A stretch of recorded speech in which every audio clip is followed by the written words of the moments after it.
Hello, friends, and welcome to Sleep Tight Stories. I'd like to say hello to Naomi, who is 10, and Amelia, who is 6, from Temple, Georgia. Hello to Amelia Mendoza, who is 3. Hello to Michael Olkowski, who is 7 years old. Hello to Rosanna, who lives in Fairbanks, Alaska. And hello to Abba. Leah and Matan miss you and love you very much. Don't forget to eat your vegetables and brush your teeth and go to bed on time. They can't wait to see you. Sending you hugs and kisses. Happy belated birthday to Rosalia from Santiago, Chile, who turned 7 on November 30th. Mommy and Daddy are very proud of your swimming. Keep it up. Happy belated birthday to Lila, who turned 7 on December 3rd. Happy belated birthday to Aslan from Manhattan, New York City, who turned 7 on December 6th. Mommy, Daddy, and baby Aaron love you so much. You're a brave, smart, kind boy, and they are so proud of you. Happy belated birthday to Riley Mendoza from Collegedale, Tennessee, who turned 6 on December 17th. And happy belated birthday to Emily from Shanghai, who turned 8 on December 15th. Happy birthday to Vivi in West Lafayette, Indiana, who is turning 8 on December 18th. Happy birthday to Maya from San Marcos, Texas, who is turning 5 on December 18th. Your mom, dad, and Babby love you very much. Happy birthday to Finn Ashby from Melbourne, Australia, who is turning 7 on December 21st. And happy birthday to Henry from Hermantown, Minnesota, who is turning 8 on December 22nd. Happy birthday to you all. I hope you have a wonderful day. Shoutouts and birthday wishes are one way we give thanks to our supporters. If you would like to support us and receive more bedtime entertainment like this, all ad-free, please visit our support page at sleeptightstories.org/support. Thank you.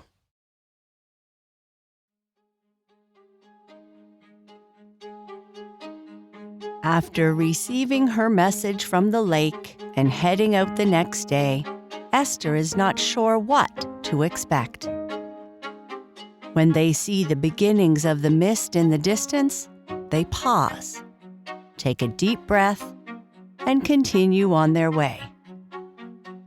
Araya asks Esther to lead the way, which is unusual. But Araya cannot see the map, so she doesn't know which way to go. Esther does her best to lead them towards the Veil of the Mists, and when it is time to find a place to rest for the night, they both get a surprise. The Magical Book of Dreams, Part 23. Lead the way, Araya said to Esther, making a sweeping gesture with her hands like she was letting her walk through a door. Me? But you are the knight, Esther said, hesitating. Yes, I am, but only you know the way. Don't worry, I will be right behind you. Esther wasn't so sure about this arrangement, but she started walking slowly toward the mist they could see in the distance. She had always been in the background and never had to take a leading position before. She was content to escape into her mind and not deal with others. Esther had plenty of friends, but since her father disappeared, she had become extremely quiet, except around her brother, whom she loved to argue with.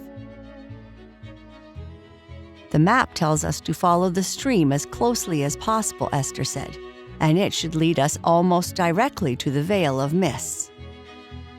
I suggest we find a place to rest before it gets dark. Following this strange path, I don't think we can make it that far before it becomes too dark to safely walk.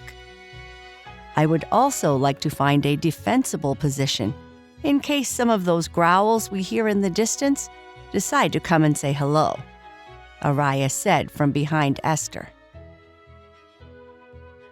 They talked as they walked, pointing out various plants that at one time would have been edible or had a particular color. Araya hadn't seen them personally, but was required to read old books on plants, which were often in full color, a study she didn't enjoy, something she and Esther had in common.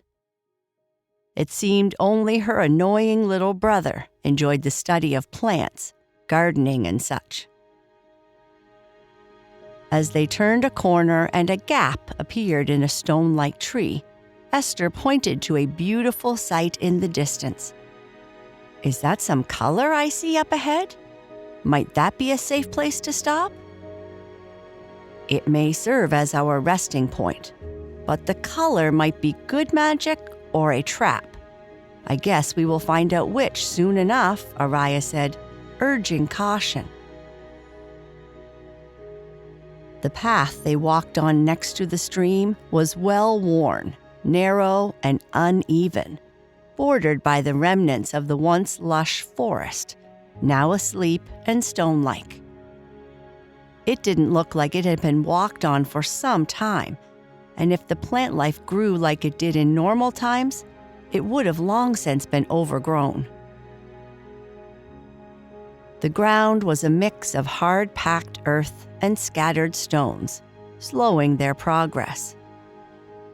To their right, the stream, a narrow, glistening snake of water, provided one of the last vestiges of the forest's former beauty. Its waters, clear and cool, flowed steadily, seemingly unaffected by the gloom that had fallen on the rest of the realm. "These trees must have been incredibly beautiful at one time," Esther said softly. "They are so tall, taller than anything I have ever seen in Shirewood." "Yes, I have seen paintings and illustrations in books of the various forests throughout the realm. They were a sight to behold. But maybe someday they will have the same color and life as in the past. We must continue to hope," Araya replied, walking faster in an effort to encourage Esther to do the same. "It's difficult to walk on this path. Just when you think you have a secure footing, you walk on a slippery stone, but we must move faster. The resting point is still a fair bit away, and the gray will soon turn to dark." "I'm trying," Esther said as she picked up the pace. She no longer paid attention to the pain in her legs, but she had her limits. The growling and the howls of the creatures waiting for them had disappeared. The forest was eerily quiet without the typical sounds from animals of the forest, the fairies and pixies, and butterflies and bees. "Why is it so quiet?" Esther asked. "Other than the sound of the stream and our feet, there is no sound." "They may be on the move, waiting to intersect with us somewhere up ahead. We must keep an eye out," Araya said.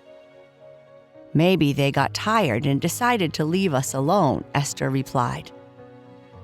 That made Araya laugh. She didn't have a great sense of humor.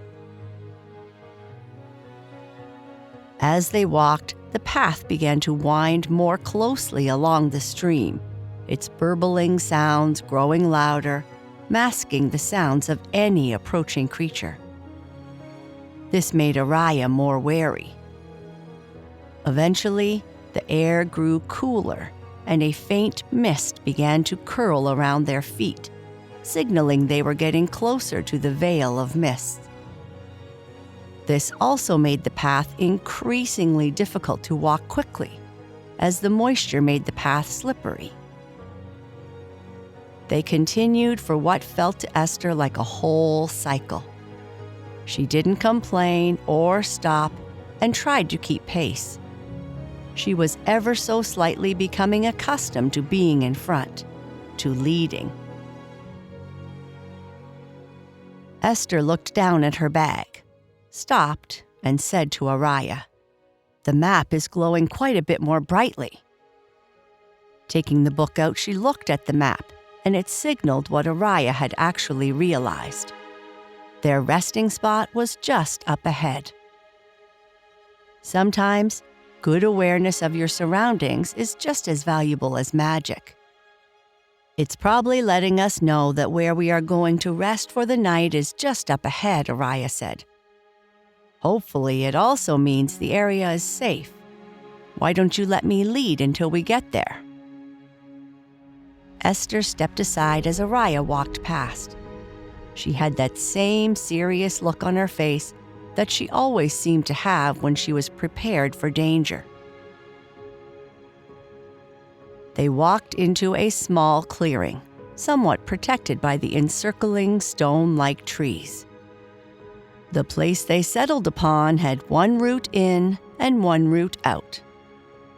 The hollow where they stopped still held traces of good magic. There was a hint of color here, the muted greens of moss clinging to the stone-like trees, and the soft blue of a small flower bravely pushing through the cracks in the earth. It was a subdued beauty, a faint whisper of the realm's former vibrancy. What a difference this is from the rest of the forest, Esther said. Araya's eyes were lit up. She had seen some natural color from time to time, but it had been too long. It is beautiful, she said. Esther looked at Araya's face and swore she saw the beginnings of a tear forming on her face. It's one thing to hear stories of good magic and what the realm once was. It was something else to experience, even this version of it. Let's sit here, Araya said, handing Esther more of the weirdly textured food to eat, and they both sat down. Well, Araya sat down. Esther just fell down, her legs crumbling from underneath her. She was tired. As they began to get comfortable, preparing makeshift beds to sleep on, there was a subtle shift in the atmosphere. It was getting warmer, and the colors ever so slightly more vivid. "Do you notice?" Esther said. "Yes," Araya said, as she stood up, prepared to defend herself. "Be calm, my friends. There is no need for alarm," said a voice behind them. Araya and Esther turned around suddenly, a bit alarmed. They hadn't heard a voice since Tenton had left them. Now in front of them was something both had never seen before. Their unexpected visitor was a pixie, no taller than a rabbit, slowly fluttering closer to them in the clearing. His delicate and translucent wings shimmered in the fading light, casting tiny rainbows onto the ground. He was a burst of life and energy, his presence a vivid contrast to everything else Esther had experienced since she arrived. Though wary, Araya was transfixed. She was speechless. "Hello, friends," he chirped in a high-pitched melodic voice. "I am Flix, the guardian of this little haven." Esther and Araya exchanged surprised glances before Esther responded.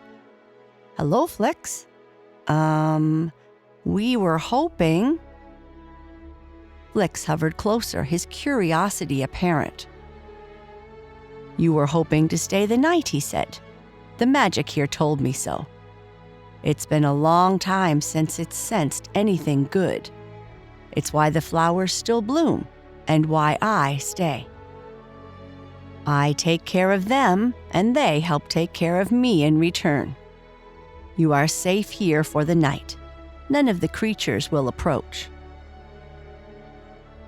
His tiny face was earnest, and in his bright eyes there was a spark of the playfulness pixies were known for. "The trees will keep you hidden, and the magic in this place will ward off all that has been influenced by the artifact.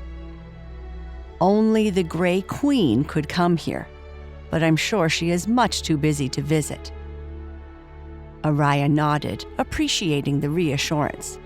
Thank you, Flix. I know you both have many questions, especially you, Esther.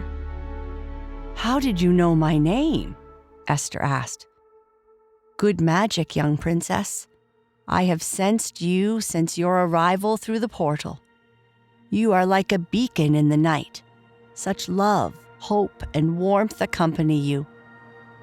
The few of us left have been waiting for you since you were born, which was announced to us despite all the distance that separates our realms. At some point, we will have time to talk, but now you must both rest because what awaits you will require all of your will and strength. Araya finally spoke. Are you able to help us? Help us reach the Veil of Mists? Or tell us a shortcut to the starlit summit of Eldoria? Oh, good night.